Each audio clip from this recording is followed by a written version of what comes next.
विश्वास गर्नुस्, मैले आजसम्म कसैको आशा गरेको छैन। आफ्ना उपलब्धि, आफ्ना प्राप्ति र आफ्ना लक्ष्यहरूका लागि कसैको भर परेको छैन। जिन्दगीमा त्यति ठूला सपनाहरू पनि छैन कि पूरा गरिदिनको लागि कसैको आशा गर्नु परोस्, कसैको भरोसामा पर्नु परोस्। जीवनमा जे छ, आफूले जे प्राप्त गरेको छु त्यसैमा खुसी हुने प्रयत्न गरिरहेको छु र खुसी पनि छु। जीवनमा आफ्ना लक्ष्यहरू, आफ्ना उद्देश्यहरू प्राप्ति गर्नको लागि किन अरूको भर पर्नु?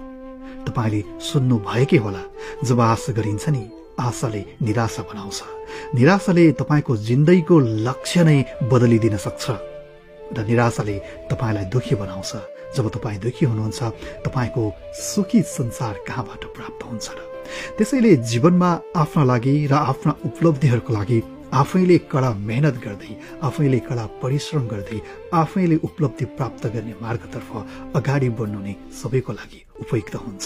किनकि हरेक मानिस आफ्नै जिन्दगी र आफ्नै संसारको लागि जिइरहेको छ र ऊ आफ्नै उद्देश्य प्राप्तिको लागि कुदिरहेको छ। आफ्नो जीवनको लक्ष्यहरू प्राप्त गर्ने दौडमा कतिपय अवस्थामा चाहेर पनि अरूलाई त सहयोग गर्नै सकिँदैन।